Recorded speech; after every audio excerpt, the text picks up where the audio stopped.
for coming. My name's Tina Fisher. I'm the principal at Washington PreK. I see a lot of familiar faces, so good to see everybody. But I want to share our mission because this really leads us and guides us into what we're all about. So the mission of Washington PreK, along with family and community, is to inspire passionate, socially responsible, lifelong learners through a safe, fun, positive, and enriched learning environment. So just a little bit about us. We opened in 2016-17 school year. Prior to that, the pre-K was at all the elementary schools. So then we consolidated that year. We started with 14 or 15 classes and enrollments declined. So now we have 12 classes, 11 full day pre-kindergarten classes, and we also have our training skills lab, and which is a half-day program, and you qualify for that with an IEP. So not all students will participate in that. Classes are broken into teams. So we have 4 teams. We have Miss Greenhagen and Miss Sanders, who is new to us this year, and Mrs. Stafford, who's been here since we've been open. And on the green team, we have Miss Penna, Miss Kendra Smith is here, and Miss Surrey, who is the training skills lab teacher. And then we have the red team, Miss Chambers, Ellis, and Suter, so 2 of them over there. And then we have the yellow team, Miss Arnold, Miss Smith, and Miss Van Kuren. So we do teams, so proximity-wise, that team does a lot of activities together. You'll enter and exit at team locations, so it works out really nicely, but we'll go over some of that next. Okay, so we do serve breakfast from 7:35 to 8 if that's an option for you. That is for you, available for you and your child. Lunch is served.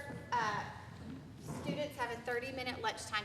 Sometimes they need 30 minutes at the beginning of the year, and then as they get used to having a tray and sitting and opening things, we cut it to 20 minutes so they can have a little longer to play outside. Students are welcome to bring a home lunch if that's something that you choose. I don't know if many of you have kids in the program now, but the last couple of years, lunch has been free for all kids, and that's going to change next year. In order for it to be free, you'll have to apply for free and reduced lunch. And those applications will be available when you register and at Meet Your Teacher Night.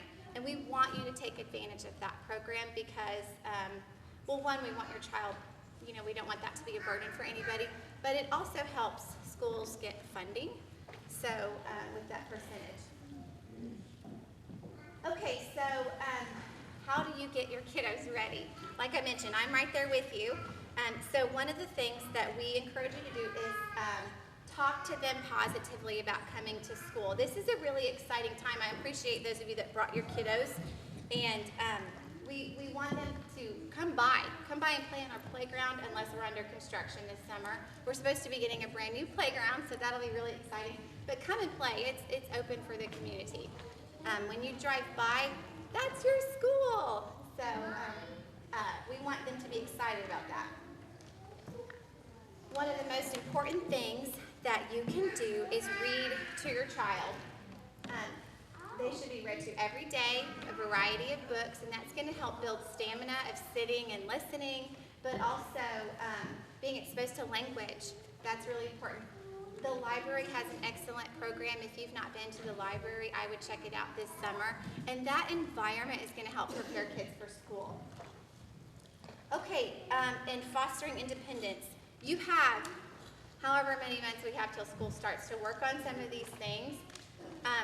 A lot of us are guilty of doing a lot for our kids, but when they come to pre-K, there's 2 teachers with 23 kids. So we want them to be able to take care of things on their own, such as saying their first and last name. And I'll tell you a funny story. Sometimes kids will come those first couple of days, without a backpack or without a mom or a dad who dropped them off, and we don't know who they are. And we try to ask them what their name is, and they'll say, "My name's Bubba," or "My name's, Boo-Boo," or something. So we need them to know their first and last name for safety, but also that's an important life skill. Use the restroom independently, and that includes getting in and out of clothing. So that is something that we, would like our children to do Buttons are hard. Of course, we're going to help them with those sort of things. So we're always going to help, but we want them to do these things. Wipe their nose, because we don't want to do that, okay? But we will if we have to. Put on and take off jackets and coats. We always will help with buttons and zippers. And another really big safety thing is we want children to be able to ask for help if they need it. That's important too.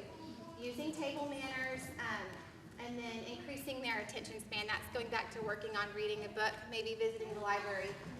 Do puzzles, complete board games, let them color. And then I left on this from last year, the considerations for COVID. I don't think we will have to take into consideration COVID stuff, but we don't know. So just know that is something that could happen, is we would have to wear a mask. Okay, help your child get a jump start on basic skills. So these are all skills that we will learn, but how awesome would it be if they came to school and they felt confident when they saw a color or a shape? So we would like for you to introduce them to shapes, colors, letters, and numbers, paint, glue, and color. And I know not everybody loves Play-Doh and paint, but these are really good things for them to explore. And I added with supervision. We want them to do scissors with supervision.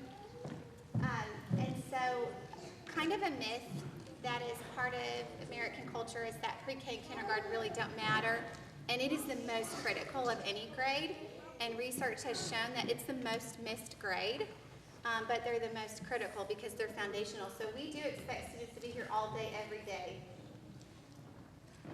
Okay, so let me find them on my paper, and it's really small on my paper, but these are the standards for language arts. These are things that we are going to teach, and you can expect your child to learn. I'm actually going to have to review that here because it's too tiny. Students will learn to read their first name, recite the alphabet, recognize and name 15 upper and lowercase letters. Also, count words in a sentence. So, the boy ran. They'll be able to tell you how many words that is in a sentence. Recognize words that rhyme, write their name, recognize that words are made up of letters and separated by spaces. So we work on like, that's a letter, but that's a word, and that makes a sentence. And then retelling a story, and then the very last thing says begin to express themselves through drawing, labeling, dictating, and emergent writing. And those are things we're doing now. So that's kind of a progression of beginning to end. We don't expect them to write a paragraph the first week of school. Okay. And here's math. So we talked briefly about shapes, circles, squares, rectangles, and triangles. They will name those. They'll count to 20, recognize and duplicate patterns, recognize and name numbers 0 to 10. Identify the number of objects in a row or a column. Use one-to-one correspondence, and that just means like here is a container of 12, where 12 eggs may go, and so there are 12, they'll put 12 eggs in there. Count up to 10 items in a scattered configuration. Identify measurable attributes like little and big and tallest and shortest. And then sorting objects. Okay, so here is a typical schedule. I'm sorry it's tiny. And this is not the schedule that every teacher will have. So it will vary from teacher to teacher, but it's the basic framework. We start at 8 o'clock. You are marked tardy if you arrive after 8:05. And then most teachers have some kind of reading or literature section of the morning, which includes reading aloud, centers, and small group instruction. And centers, if you're not familiar with that term, that means when kids work in small stations throughout the classroom. And very similar in math, where it includes whole group instruction, and what we call manipulatives is they're learning a lot with their hands, with dice and counters and bears and beads, things like that. We do have lunch and an afternoon recess. I skipped right over morning recess. We have a 20-minute morning recess. Then we, after a good part of the morning, they have lunch and recess, and that's a 40-minute period. After that, we do have a rest time. It's actually 45 minutes to start with, and then we wean them into 30 minutes. So So if your child is a napper, this will be a great thing for them. If they're not a napper, they will learn to sit quietly for 30 minutes. So, and a lot of times, for some parents, that's scary. Like, my child hasn't had a nap in 2 years. Y'all, they're going to be tired. They haven't done this all day, so they're going to be tired from being exposed to, things that they haven't had to do all day long. So some will nap and it will surprise you, and others, the teachers do a great job. They turn the lights off. There's music, and it's a very calm and peaceful time. It's not a bad thing at all for our kiddos. And then we usually, after rest time, just have kind of a story time or a wrap-up group time, and then students dismiss at 2:30. That 2:30 time is staggered, so some of y'all may have a 2:20 dismissal or 2:30. We don't have a lot of parking, so we have to stagger that for pickup. Okay, we love having family events. We want our families to be part of our school. We're excited to get back to doing things that are normal. So next year will be hopefully even more so than this year has been. We will host a Meet Your Teacher night. It says fall, but really that's August. It's usually the first Monday before school starts. And you'll get to come in, you'll find out who your teacher is. You'll meet your teacher. You'll see your child's classroom, ask questions, get papers, things like that. And then later we host a back to school night. That's usually around Labor Day or a little thereafter. And you'll get to spend a little more time diving into what your particular classroom will offer and expect for that year. We host a Grandparents' Day. That's just a really sweet little thing that we do with grandparents. They get to come and have a treat and see their artwork. And then we do parent-teacher conferences in the fall and in the spring. We love Freddy's Night. It says fall and spring, but traditionally we've just done it once. It's a fundraiser, but it's so fun. We pack Freddy's, and then whatever you buy, 10 or 15% comes to our school. It's a really fun night. We have book fairs. We do literacy night. It's our Polar Express night. It looks like the North Pole in here, and we bring the kids, and they get to do activities and win prizes. We just had our bingo and silent auction. It's really a fun night. The community is a great support. We raise money. Basically, we raise money for all the things that we do all year long. And then we have a big graduation at the end of the year. So those are some of the fun things, and we may add to that as the year goes on. So these are some of the things the kids do. Every fall they get a pumpkin. We make it look like a pumpkin patch outside, and they get to go pick their pumpkin, and they weigh their pumpkin and measure it and get to paint it and do all sorts of fun things. We don't take field trips because in Oklahoma you have to be in a car seat if you're 4 years old, and we don't have a bus with 25 car seats. So maybe one day we will, but we just try to bring opportunities to the school. We do 2 parties. We do a fall party, a Valentine's party. We participate in Read Across America Week. That's when we celebrate Dr. Seuss. You've seen probably my picture dressed as the Cat in the Hat. We do a lot of fun things. We do a big Easter egg hunt. A celebration of learning is like the last week of school where we just have a fun all day. We celebrate with Wildcats of the Month. Every month the teachers pick an outstanding student. We celebrate them at an assembly.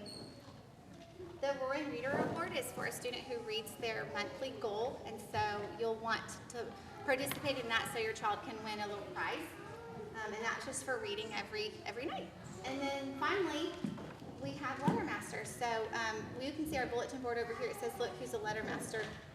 The last couple of years we haven't got to do it, but if you've had a kiddo here before, when they're a letter master, they get to run around the gym wearing a cape, and it's a big deal.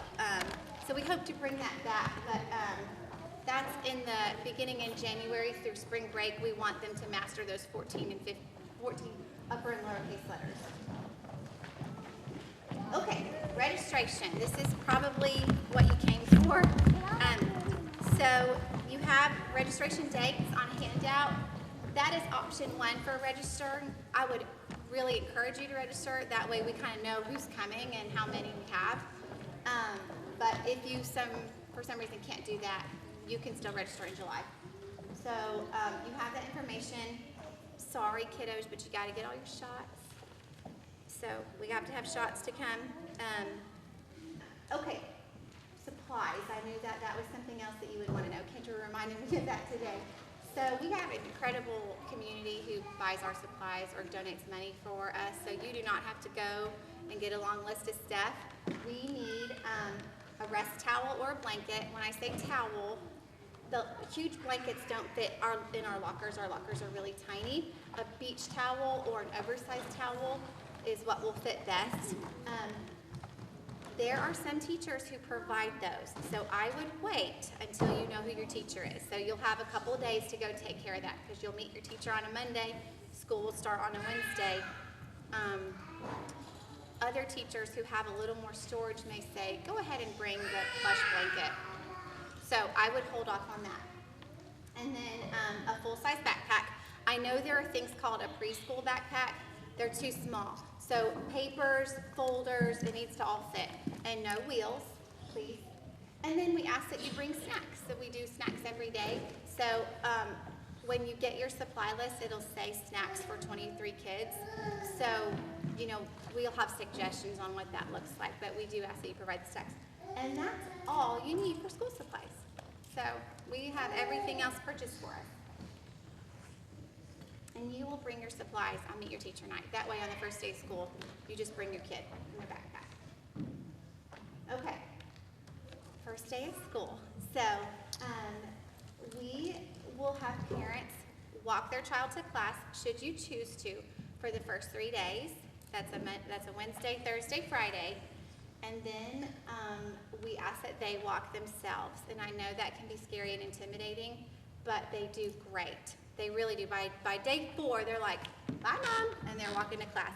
There's never a time where they're not supervised. They'll always have adults in the hallway, at breakfast, at all entrances. We just want to foster independence, and sometimes they cry, and it's easier if you leave. So, but we'll allow those first 3 days because, you know, that's your right as a mom and a dad to walk your child to class. But after that, they're going to be good to go. This map is small. You will get a copy at registration. There's already copies there waiting for you with the map of our school, and it's not been updated, so that's kind of old because we don't have those buildings off to the side anymore.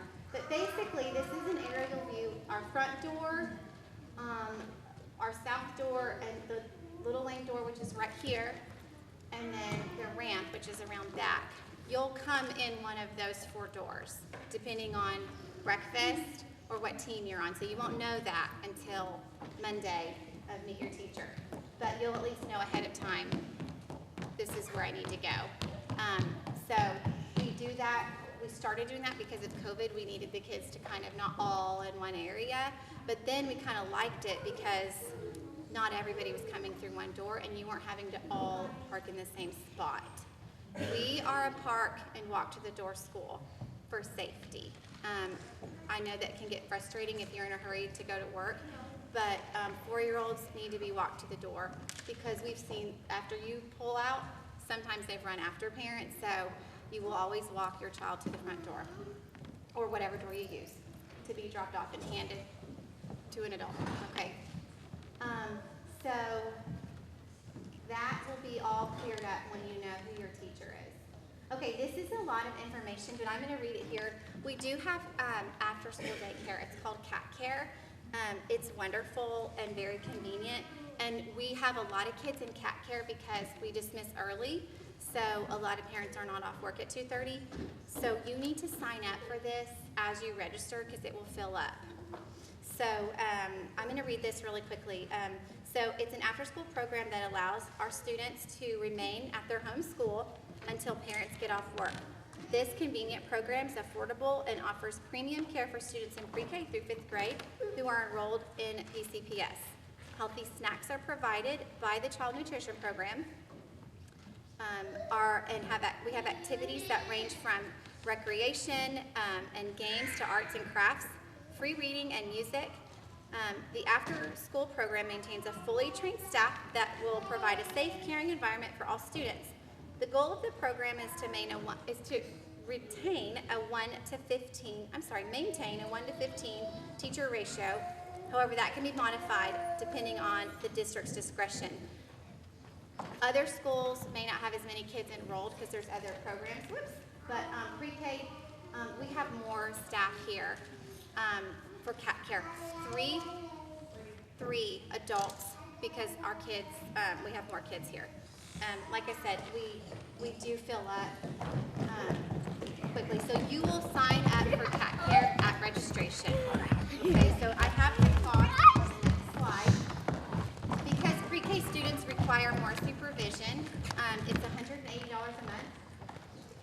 And it goes from 2:20 or 2:30 when they're dismissed to 5:30. And just to note, if we're closed, then the daycare is closed as well.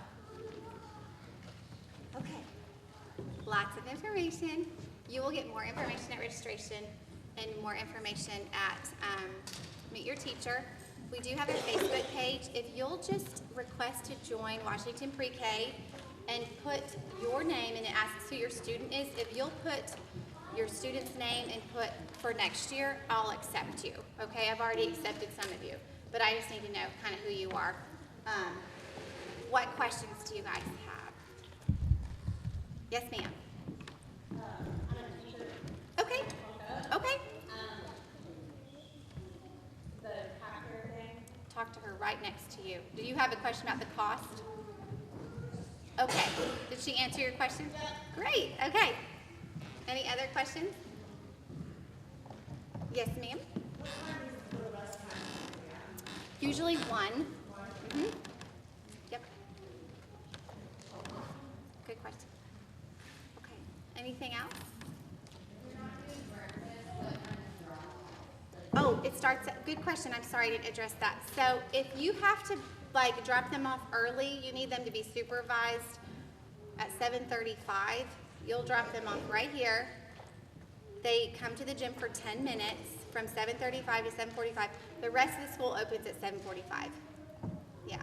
So we just know that some parents have to be at work like, you know, right at 8 or whatever. So, and that's also for employees' kids too. We know that you got to be at work at 7:40 or 7:45. So, yeah. And that is called early arrivals at Little Lane. Otherwise, 7:45. Is breakfast provided or does it cost like lunch? So it costs like lunch. Yeah. I mean, it's not the same price as lunch. I couldn't even tell you how much breakfast is. 2 something. Mr. Williams. I don't know. But you can also apply for free and reduced lunch. So, yeah. Okay, good question. I really am so happy you're here. We really are looking forward to a great school year. So if you have any other questions, I can respond to Facebook messages. My email's on our website. Facebook is probably the best place to get information, honestly, through the Ponca City Schools Facebook page and our Facebook page. So, okay. You're free to go. Thanks for coming.